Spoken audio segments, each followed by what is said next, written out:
Hola, hola. Muy buenas noches. ¿Se me escucha? Buenas noches, doctor. Sí se le escucha. Ya. ¿Cuántos son en la promoción? Somos 63, pero algunos me comentaron que iban a tener guardia nocturna. Ah, ya, ya. Ok. Sí, doctor. Entonces empezamos, esperamos un poquito más y empezamos de una vez. Empezamos a las 8:05, ¿ya? Mientras ingresan los que pueden entrar.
Hola, ¿se me escucha? Sí, doctor, sí se escucha. Ya, yo creo que ya podemos empezar. Sí, empezamos entonces, ¿ya? ¿Se ve mi pantalla? Sí, doctor. Muy bien. Bueno, ante todo, muy buenas noches. Yo soy el doctor Edilberto Martínez. Hoy voy a hablar sobre semiología de miembro superior. Entonces, para empezar, eh, obviamente que ustedes conocen que el miembro superior está conformada por hombro, las articulaciones de hombro, codo, muñeca y los segmentos, brazo, antebrazo. Vamos a ir avanzando del hombro hasta llegar a la mano. Entonces, empezamos con el hombro. Bueno, como esta clase de semiología, lo que vamos a hacer es describir los síntomas y signos o patologías más frecuentes que se presentan en las diferentes articulaciones y estructuras que vamos a ver. En el caso del hombro, para hacer a la inspección, hacer un examen físico, desde que vemos al paciente, obviamente el paciente descubierto, ¿no? Y el hombro tiene, comparado con otras articulaciones, en general con el miembro superior en general, podemos comparar tanto el derecho como el izquierdo. A la estoscopía o a la observación, ustedes pueden ver cómo es el hombro, el borde contorneado, redondeado que tiene el hombro, y que podemos compararlo con el hombro contralateral y de alguna manera tener una idea de lo que puede estar pasando, ¿no? Por ejemplo, acá vemos en este hombro hay una disminución probablemente de su contorno. En el hombre hay estructuras que son muy evidentes, como son la escápula, el acromio, la clavícula, que son muy fácilmente observables y palpables, ¿no? Como pueden ver, la clavícula en las personas, sobre todo en las personas delgadas, se hacen evidentes, ¿no? La clavícula, el omóplato, el acromio, y se puede de alguna manera, como vuelvo a repetir, eh, describir alguna patología, alguna alteración. Por ejemplo, miren este hombro, donde se hace muy evidente el acromio, y esto debe ser básicamente por una alteración del trofismo muscular, una hipotrofia muscular. Podemos ver este borde bien afilado del hombro, miren, que lo vamos a ver seguidamente a continuación, que puede estar debiéndose a una luxación que es de las más frecuentes que ocurren en la anatomía humana. Podemos verlo también, obviamente vamos a examinarlo por la parte posterior, vamos a evaluar la simetría, la semejanza que existe entre los omóplatos. Miren, en este niño, como pueden ver, hay una diferencia bien marcada entre las dos escápulas, ¿no?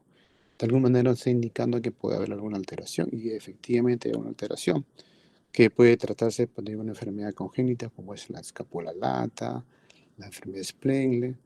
Entonces, alteraciones congénitas que se hacen evidentes solamente con observar. Ustedes saben que el hombro es una enartrosis, una articulación que tiene amplios rangos articulares. Entonces, al hacer la descripción de estos rangos articulares del movimiento del hombro, para ser más específicos, tendríamos que escribirlo según este movimiento se realice en referencia a los planos del espacio. Por ejemplo, en el plano sagital vamos a hablar de los movimientos de flexión y extensión. En el plano frontal hablaremos de los movimientos de abducción y aducción. Y en el plano transverso o rotacional vamos a describir lo que son las rotaciones, tanto externa como interna. Al examen físico, ustedes saben, hay exámenes físicos pasivos y otros que es activo, donde intervenimos en el examen físico. Indirectamente podemos decir al paciente, para de alguna manera determinar cómo está la movilidad del hombro, eh, indicarles a realizar, por ejemplo, tocarse el borde superior de la escápula con el miembro contralateral, y de alguna manera indirecta podemos estar evaluando la rotación externa y la flexión del hombro, ¿no? Y algo parecido sucede cuando le indicamos que es que con este mismo brazo toque en la punta o el borde inferior de la escápula. Indirectamente estaríamos evaluando lo que es la rotación interna y probablemente la extensión del hombro. Obviamente el hombro tiene movimientos complejos que obviamente que combinan todos estos movimientos en todos los planos del espacio, como son los movimientos de circunducción, que también lo tiene la cadera, ¿no? Entonces, hay que ser siempre, además de la movilidad, hay que hacer un repaso anatómico de las estructuras más importantes de todos los segmentos que veamos en general, no solo el hombro, sino en general. Como estamos en traumatología, obviamente repasar la anatomía de las articulaciones, de los segmentos y estructuras óseas que conforman la articulación o el segmento que estamos estudiando, ¿no? Como por ejemplo, en el hombro, si bien es cierto, existe la articulación escapulohumeral, que es la más importante, por los, nuevamente repetirles, por los amplios rangos articulares que tiene, pero además podemos observar que existen otras articulaciones, como son la articulación acromioclavicular, la esternoclavicular. Se habla de una articulación escapulotorácica, que es básicamente una articulación funcional que tiene que ver con la flexión y la elevación del hombro, ¿no? Y acá también se describe el espacio subacromial. ¿Por qué este espacio subacromial? Porque generalmente ahí es donde se asienta la mayor patología en general del hombro, ¿no? Cuando hablamos, por ejemplo, de un hombro doloroso, de un síndrome amplio de hombro doloroso, casi todas, en su gran mayoría, con frecuencia, se asientan en este espacio subacromial. Recordar también el manguito de los rotadores, que no solamente me da movilidad al hombro, sino también me da estabilidad dinámica al hombro, ¿no?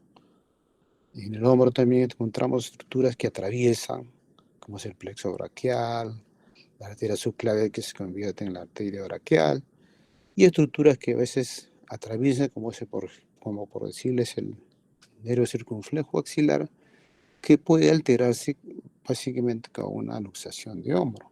Por eso la importancia de reconocer o repasar estructuras importantes que atraviesan el hombro. Entonces vamos a encontrar un sinnúmero de alteraciones y patologías que van a mostrarse siamológicamente muy expresivas, ¿no? Por decirlo así. En primer lugar vamos a tener las fracturas.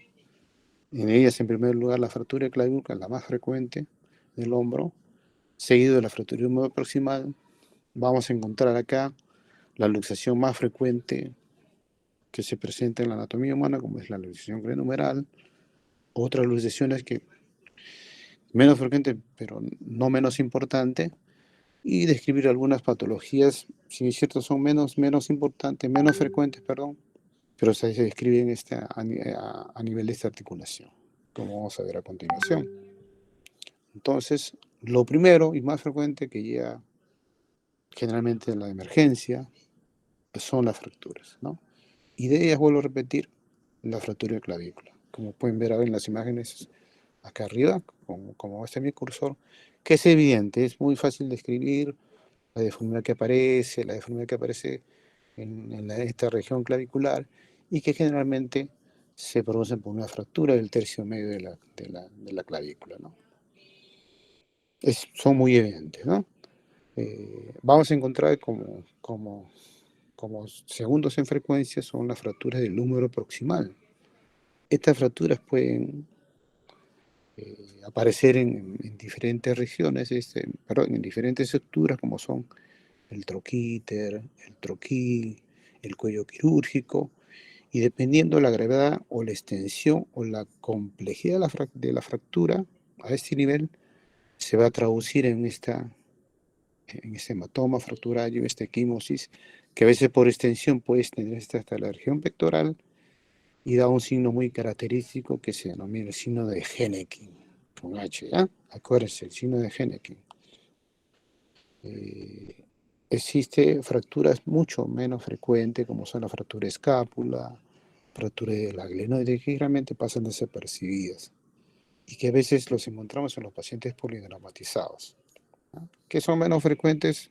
Lo importante, vuelvo a repetir, siempre ir a lo más frecuente, que es lo que vemos en la emergencia, en la consulta.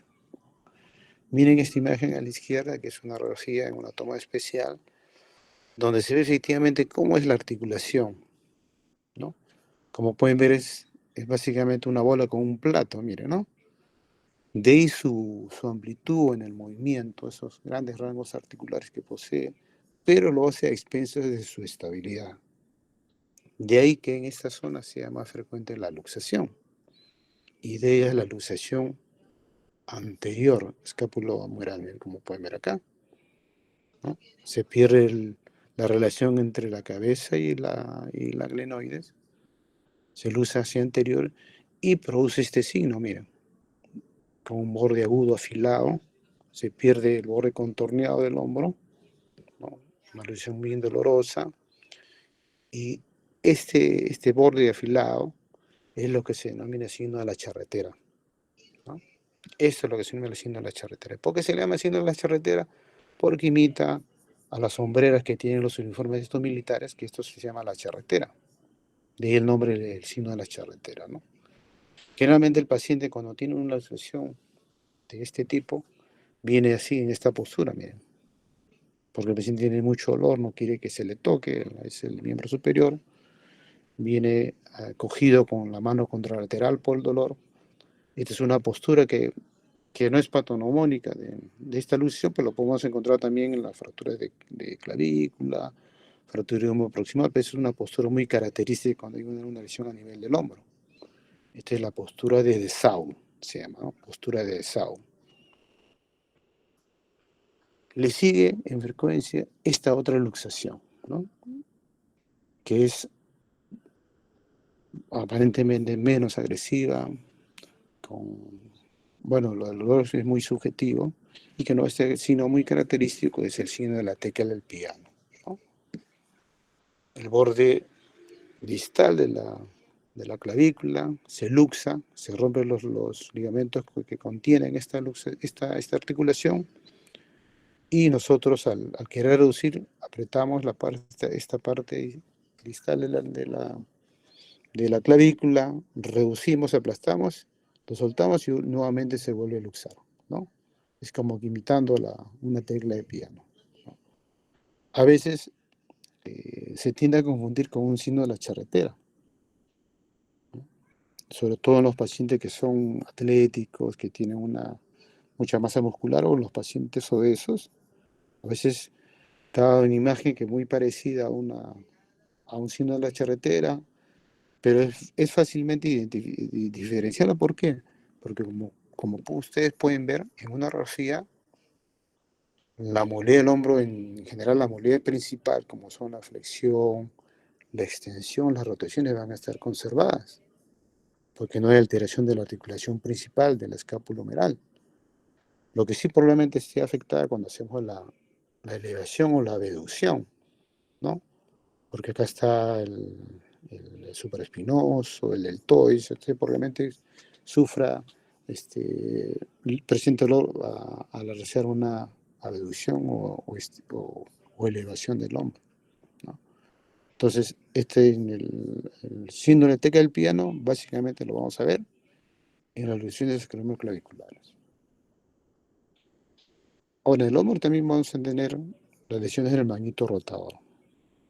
Esta lesión del manguito rotador, básicamente, antiguamente se veía en las personas de la tercera edad, pues, por la edad, por el tiempo de uso, pero hoy en día se ve bastante lesiones del manguito rotador en personas muy activas, deportistas, jóvenes, ¿no? Acuérdense que las lesiones de los tendones en general, las tendinitis, se producen por un uso muy frecuente de, de de este tendón que está realizando una función determinada, ¿no? De forma muy repetitiva. Se menciona que pueden existir microtraumatismos a ese nivel, y eso produce inflamación tendinosa, ¿no?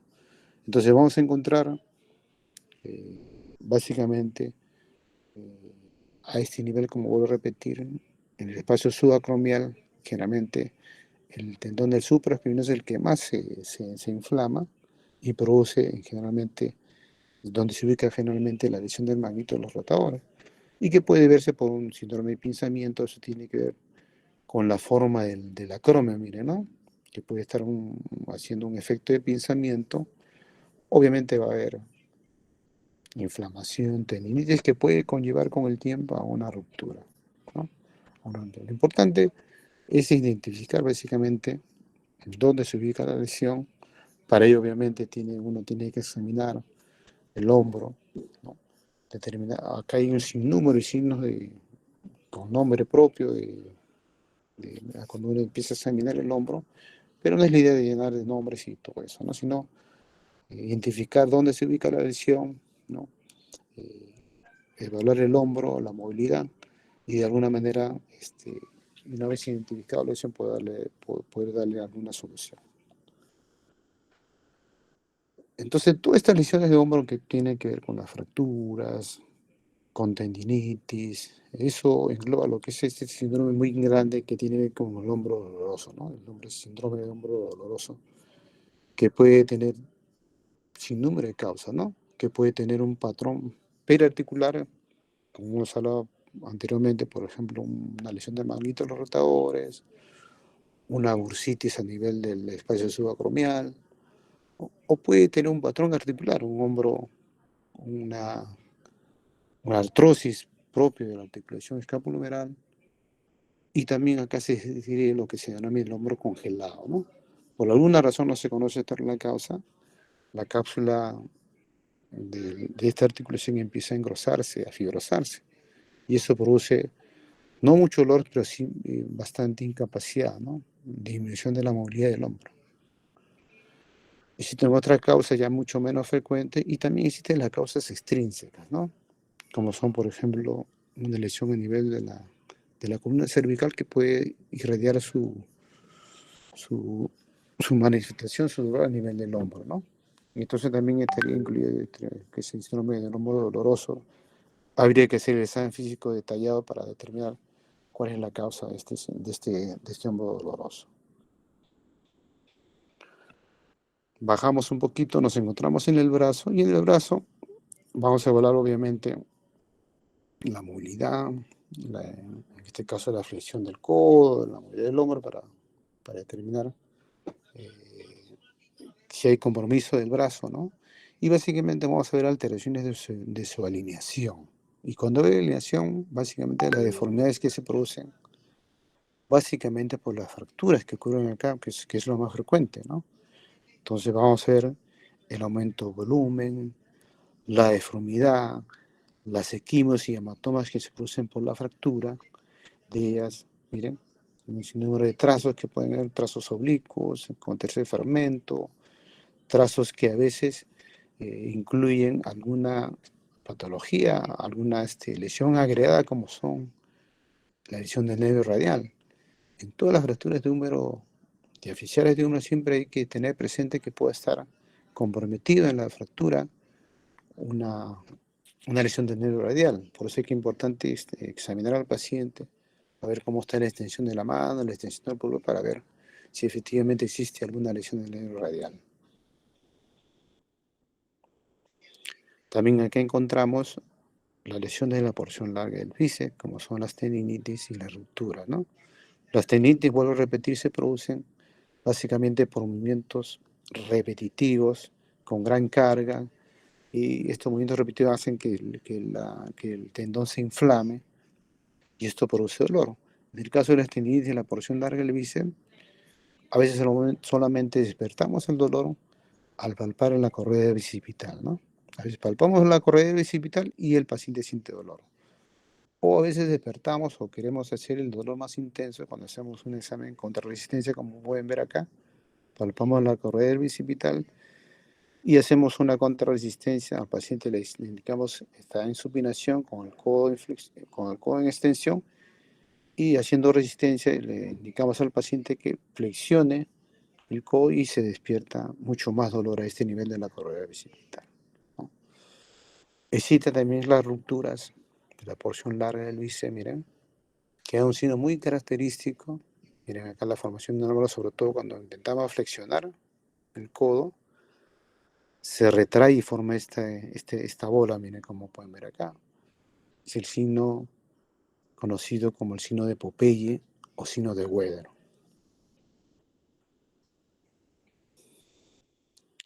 Bajamos y nos encontramos en el codo, ¿no? En el codo, como ustedes saben, existen tuberosidades importantes de muy fácil reconocimiento y de examen. Acá vamos a encontrar los famosos patologías como el codo del tenista, el codo del golfista y otras lesiones que vamos a ir viendo. Nuevamente recordarles el recuento anatómico que tienen que hacerlo para identificar mejor la lesión. Son muy fácilmente palpables el epicóndilo, la epitróclea, el olecrano, ¿no? Como pueden ver acá, las estructuras y las radiografías.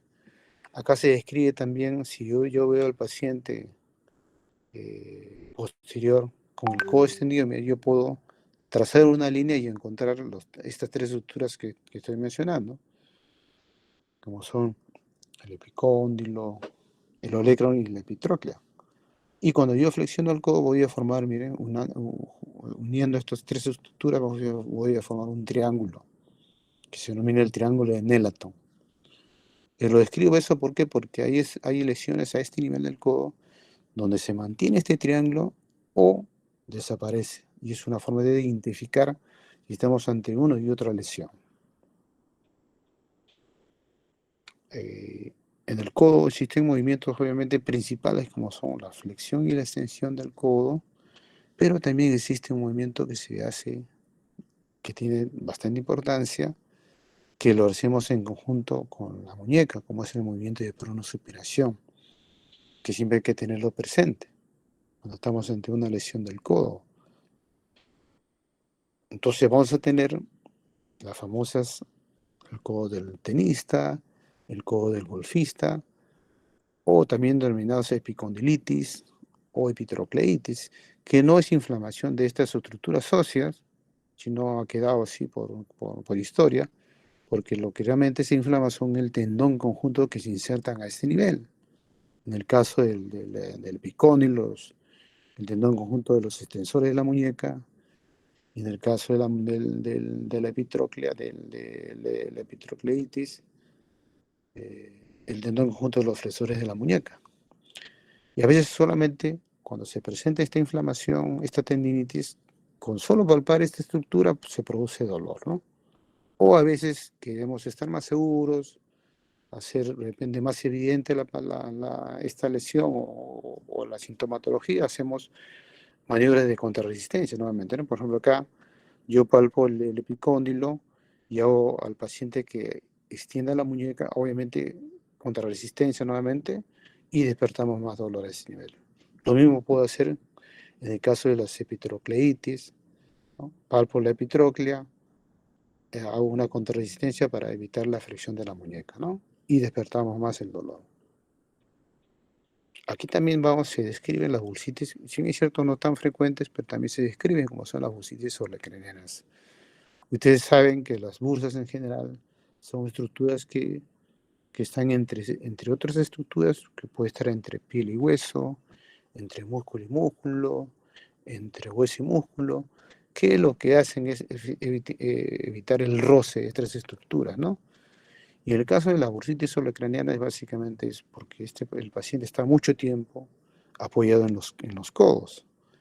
Se presentan generalmente los pacientes que están trabajando con apoyo probablemente con boca arriba, apoyando sus codos, como por ejemplo los mecánicos que arreglan los autos, ¿no? Y esto produce inflamación a este nivel.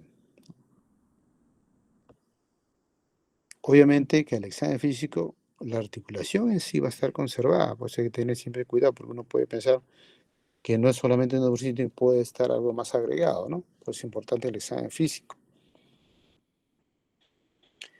Esta estructura podría de repente confundirse con la anterior a la simple vista, ¿no? A simple vista. Esto es lo que se produce, esto es lo que se llama una luxación posterior de hombro, que es la más frecuente en el codo, ¿no? Posterior, ¿por qué? Porque la estructura distal, como es el cúbito en su porción del olecrano, se va hacia posterior, pues es una luxación posterior.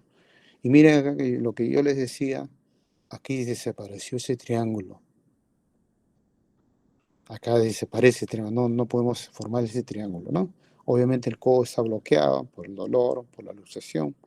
Ya esta deformidad, miren, como pueden ver acá, es una luxación posterior del codo. Acá también se describe lo que es el codo de niñera, también denominado pronación dolorosa, Esto se produce en niños menores de 5 o 6 años y básicamente se produce porque el cuidador, en este caso, por eso se llama el codo de niñera, lo tracciona, como pueden ver, tracciona y al traccionar hace cierta pronación y esto produce, sobre todo en niños pequeños, vuelvo a repetir, menores de 5 o 6 años, esto produce una subluxación de la cabeza del radio y que inclusive puede estar metida en la articulación el ligamento anular. Y esto produce dolor y bloqueo del codo, ¿no? Son los niños que llegan asustados con el papá o el cuidador, que el niño viene con dolor y con el codo bloqueado, ¿no? Y por suerte es muy fácil de resolverlo. Lo que hacemos solamente traccionar nuevamente el antebrazo y hacemos lo contrario, hacemos la supinación. Hacemos esa maniobra y sin traccionar muy fuerte y automáticamente se reduce, ¿no? Y el paciente inmediatamente empieza a recuperar la movilidad, ¿no? Y pasa el dolor. Acá obviamente vamos a encontrar las fracturas, ¿no? Fracturas de olecrano, fracturas de cabeza radio, fracturas de estructuras importantes como son del, del cóndilo, la epitróclea, y acá se describe también las fracturas supracondilias, ¿no? Que son fracturas, sobre todo en niños, bastante frecuentes después de la fractura de radio. La fractura de radio distal en niños es la más frecuente, le siguen frecuentes las fracturas a nivel del codo y de ellas fracturas supracondilias, o sea, fracturas que se producen por encima, inmediatamente por encima de las tuberosidades, o sea, del epicóndilo y la epitróclea, ¿no? Pues se llaman supracondilias, ¿no?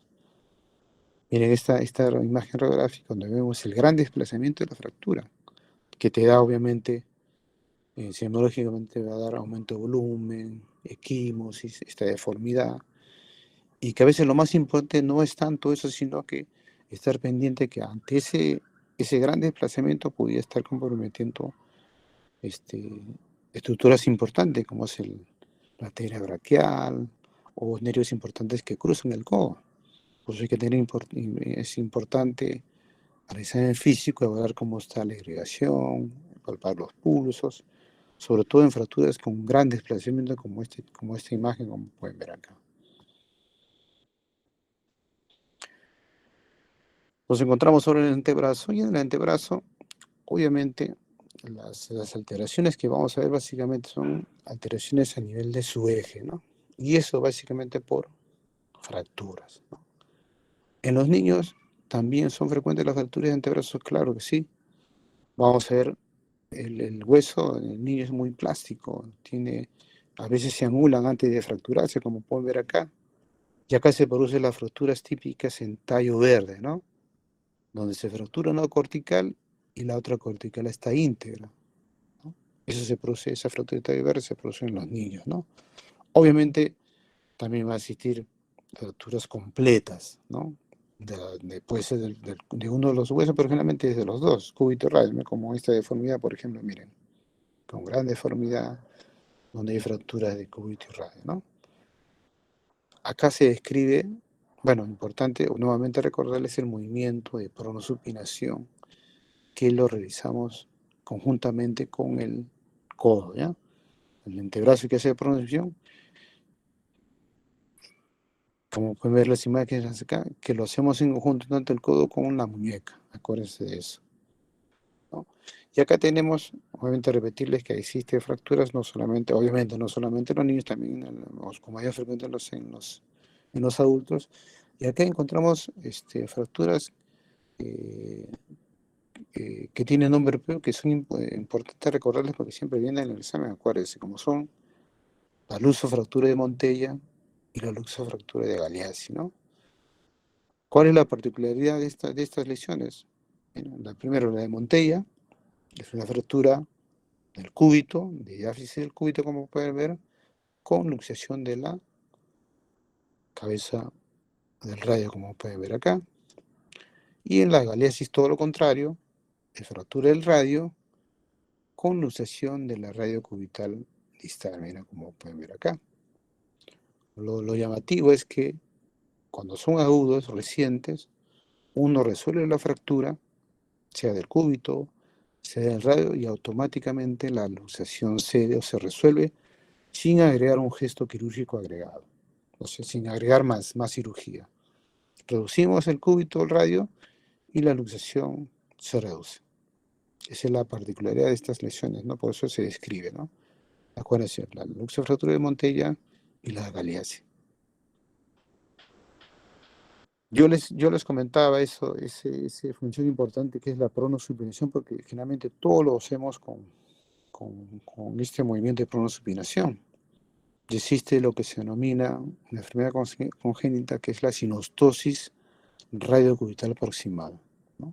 Sinostosis significa una fusión de dos huesos que no debe existir. Miren, por ejemplo acá, miren, ¿no? Se han juntado acá, no llegaron a diferenciarse el cúbito con el radio. Igual que esta imagen, igual que esa imagen de acá. ¿Y eso qué provoca? Provoca una limitación o una limitación o dificultad para hacer la supinación, mira, ¿no? ¿Cómo uno se da cuenta? Generalmente, a veces la mamá se da cuenta, recién lo trae al niño cuando tiene, por decirle, 4, 5 años, 6 años. Cero el paciente dice que le manda a traer algún objeto, un vaso o algo, y el paciente para coger a veces tiene que agenciarse o ayudarse con el hombro, ¿no? Entonces gira el hombro para de alguna manera la palma hacer algo de supinación que no la puede hacer por esta fusión, por esta sinostosis, y al examen físico le indicamos que haga la pronosupinación, como pueden ver esta imagen de acá, y esa no puede ser la supinación. Entonces estamos ante la posibilidad de que estemos ante esta patología que es la sinostosis. Bajamos un poquito más, nos encontramos en la muñeca, y en la muñeca vamos a ver las lesiones de tipo laboral, las lesiones en las fracturas. Ustedes saben que las fracturas del radio distal básicamente se producen en las personas de la tercera edad, por osteoporosis básicamente. Hay fracturas que se producen tanto en la cadera como en la fractura de Kane y las fracturas de muñeca, que básicamente se producen por descalcificación, osteoporosis a estas zonas, ¿no? Y también es importante recordar acá el repaso anatómico, porque acá también se ven las lesiones de tipo laboral, ¿no? Hoy en día se describe la mano o muñeca traumática, ¿no? Donde no vamos a ver solamente lesión de una estructura, sino de múltiples estructuras importantes, como vamos a ver. Acá vamos a encontrar también deformidades, tumoraciones que por frecuencia son tratadas de forma conservadora porque no tienen mucha, como son los gangliones que vamos a ver, que no tiene mayor repercusión. Miren esta lesión, por eso es importante hacer un repaso anatómico cuando tenemos una lesión así, donde hay ruptura de varios tendones, lesión vascular probablemente y nerviosa, ¿no? Entonces es importante hacer el repaso anatómico. ¿Por qué digo? Porque cuando uno empieza a reparar los tendones, ¿cómo voy a juntar uno con otro, no? Hay que ver cómo es el recorrido, ¿no? Si está más superficial, si está más pegado al lado radial o cubital. Y lo mismo sucede con el dorso de la muñeca en relación a los tendones extensores, ¿no? Entonces son las manos que llegan producto del trabajo, o lesiones laborales, y que requiere una reparación. Acá también encontramos, vuelvo a repetir, las fracturas a nivel de radio distal, que son las típicas fracturas de muñeca que hablamos, ¿no? Pues es importante hacer un repaso anatómico, en este caso radiológico. ¿Por qué? Porque hay parámetros que uno tiene que tenerlas presentes a la hora de hacer una reducción. O sea, cómo trato una fractura de muñeca, una fractura radiodistal. Tengo que tener presentes mis parámetros radiológicos para que cuando yo haga mi maniobra, tengo que de alguna manera restablecer esos parámetros de normalidad, por decirlo así. Entonces vamos a tener la fractura típica, la fractura metafisiaria de radio distal, como es la fractura de Kohler, mira, ¿no? Que no está deformidad, que se denomina en dorso de tenedor, ¿no? Como que imita la forma de un tenedor, miren. ¿No? Eso visto, obviamente visto lo de una vista de perfil o sagital. También tenemos fracturas con mucho mayor compromiso, que pueden llegar a ser articulares, con gran desplazamiento, inclusive se invierte la relación entre el cúbito y radio distal, y dan esta deformidad en bayoneta, miren, ¿no? Deformidad en bayoneta. Acá vamos a encontrar los típicos gangliones que son quistes sinoviales, que por sí no tienen mucha importancia, salvo lo estético, lo llamativo, por, la, por lo que se observa, y que generalmente dan signos cuando el crecimiento hace compresión de estructuras que pueden estar transcurriendo por ahí. Se menciona que estos quistes sinoviales se producen o parte de las vainas tendinosas de algunos tendones o de la misma articulación de la muñeca, ¿no? En sí no se sabe exactamente la causa, se menciona por hacer mucha fuerza, mucha actividad, pero no está definido. Lo cierto es que, bien es cierto, es llamativo, a veces uno los trata sacando por aspiración el líquido sinovial o abriendo esas bursas para liberarlo, y que básicamente, vuelvo a repetir, dan sintomatología cuando por su crecimiento, por vecindad, pueden convenir ciertas estructuras importantes, que puede ser un vaso, un nervio importante que esté pasando por ahí. Acá también se describe el tumor de células gigantes. Si bien es cierto, este tumor es más frecuente en la rodilla, en fémur distal o tibia proximal, pero también se describe una ubicación de este tumor es en el radio distal, en la muñeca. Y que este tumor, pues, lo van a ver en el siguiente capítulo, para el segundo examen, que es un tumor benigno pero agresivo, mira, no sé, como se comporta como si fuera un tumor maligno por su agresividad. Miren cómo está, cómo destroza toda la articulación, miren. Y a la palpación, vamos a describir una patología también bastante frecuente, como es el síndrome túnel carpiano.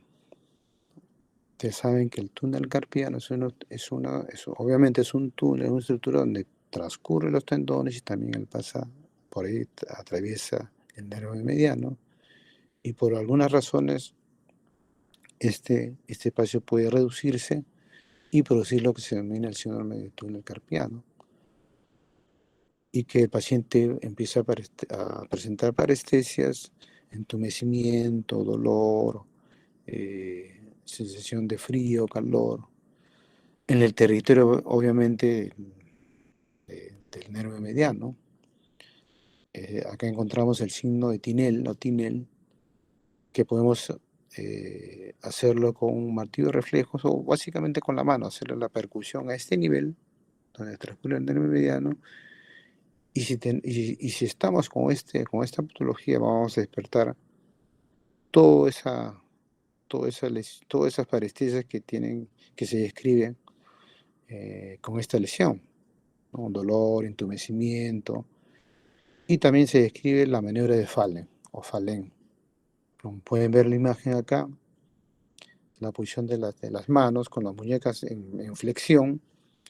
Esto hace de alguna manera que se comprima un poquito más el espacio, el túnel carpiano, y se menciona que si presenta parestesias antes del minuto, probablemente estamos ante una lesión de túnel carpiano, un síndrome de túnel carpiano.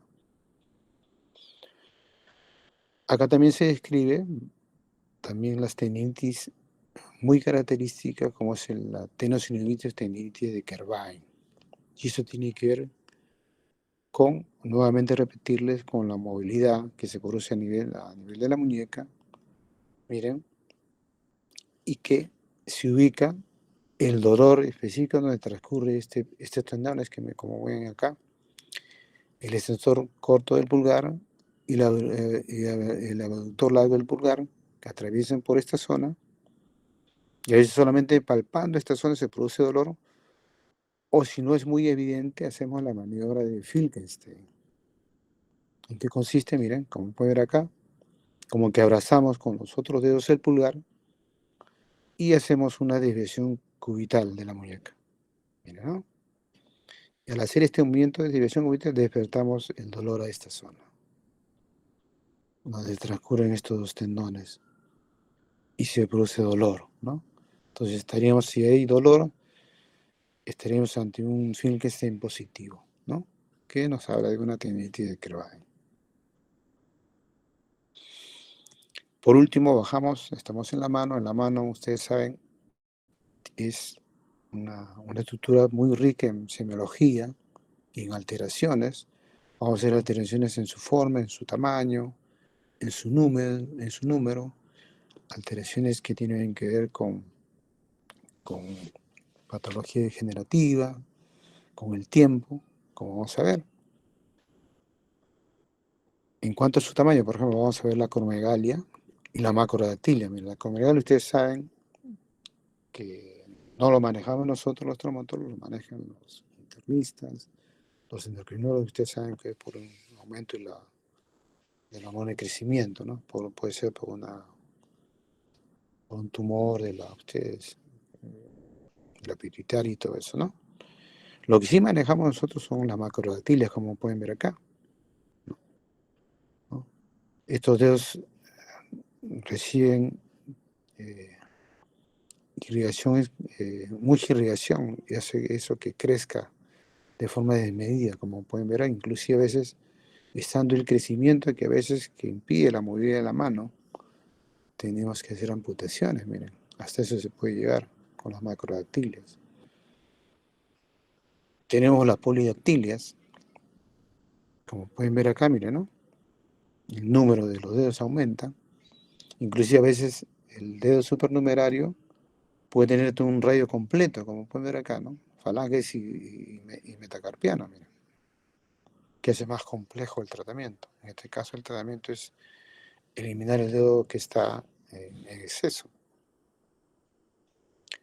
Encontramos las sindactilias, que es la fusión de dos o más dedos, miren, que puede verse la fusión o la unión solamente de partes blandas, o también además puede haber fusión ósea,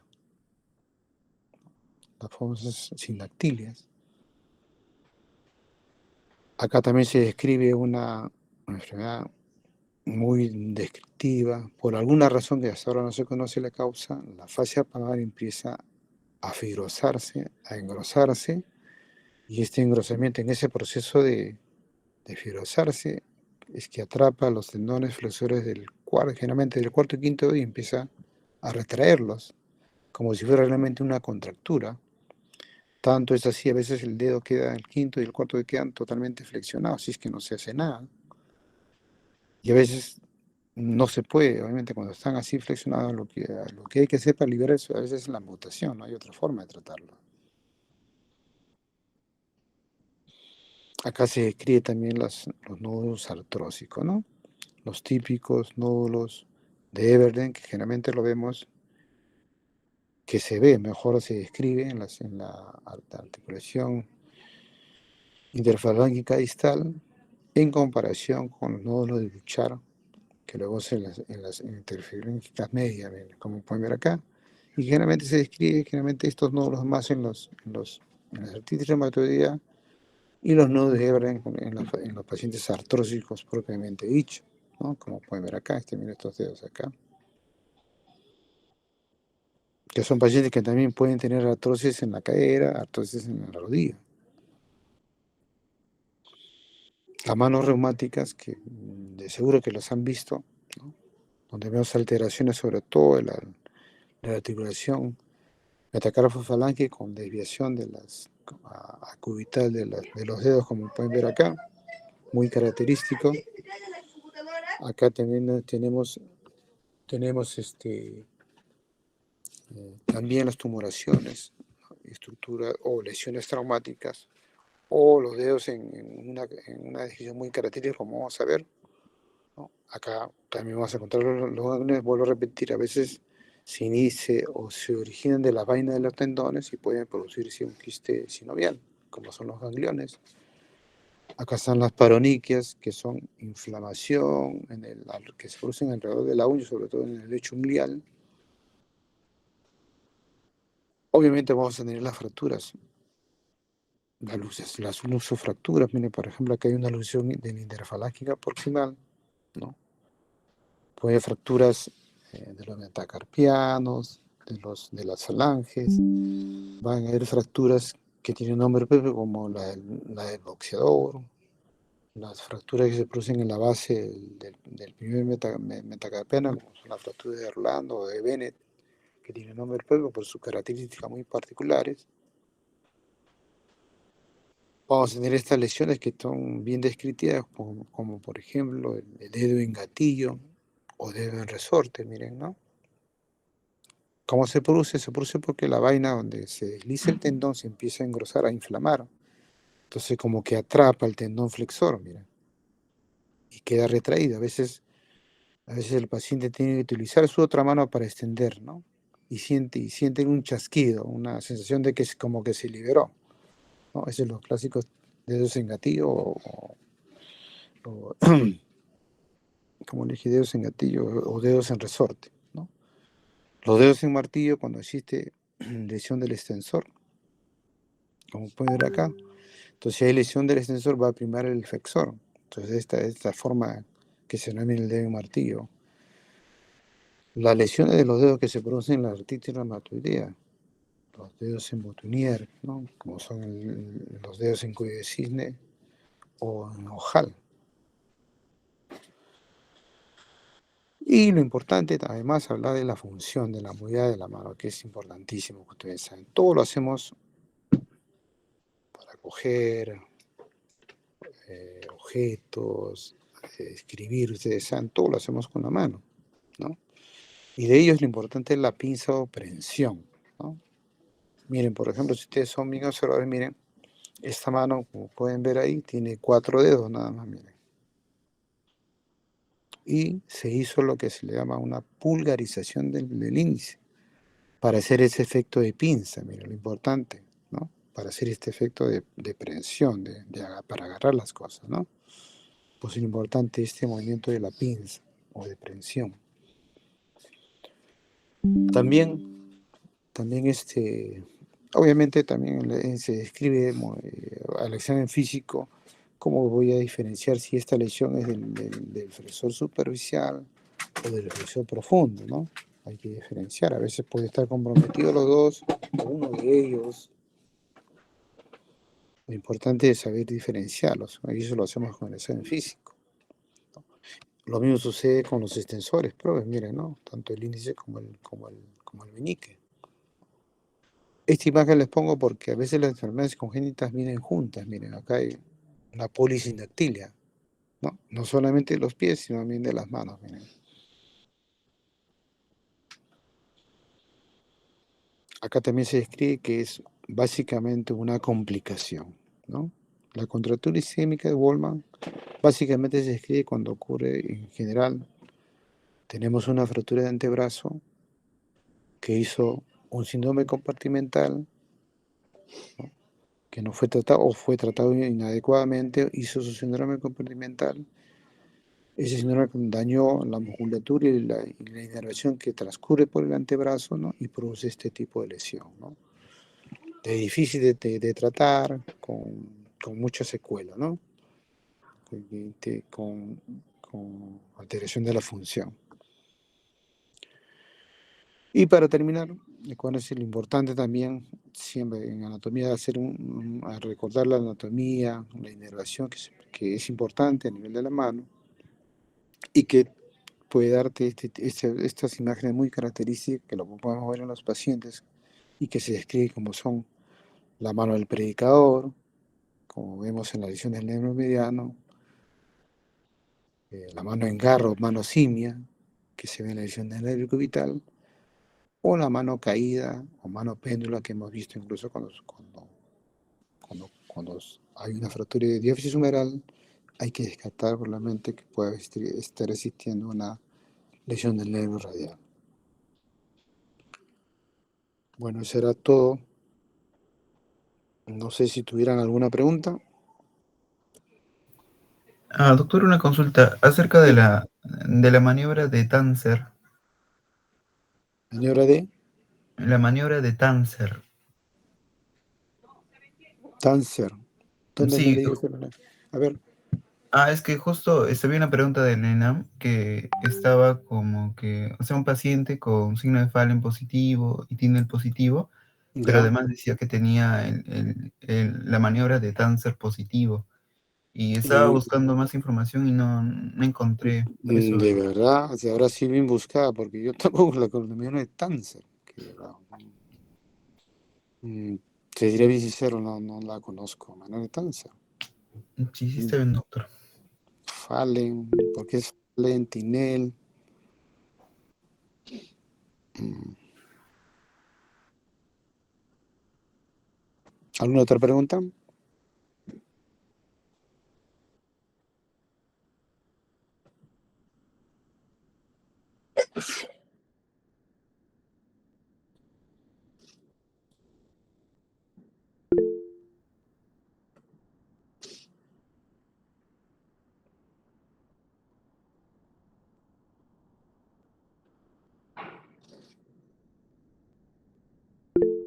¿Alguna pregunta?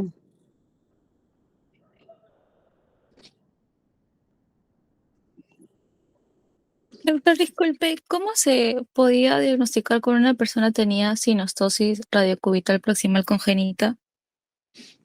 En la menor de pronosupinación, ¿no?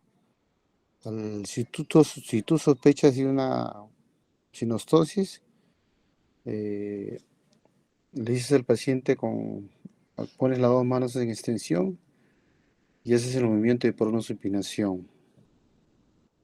A ver, luego una imagen por acá. A ver.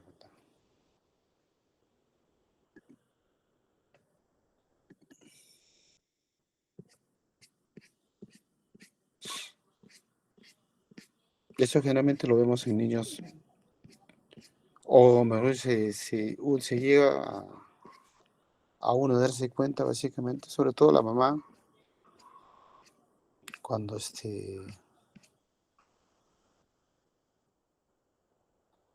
miren, esta imagen de acá, ¿no? Le pones al paciente con las dos manos extendidas y le dices al movimiento que haga el movimiento de pronosupinación. Esta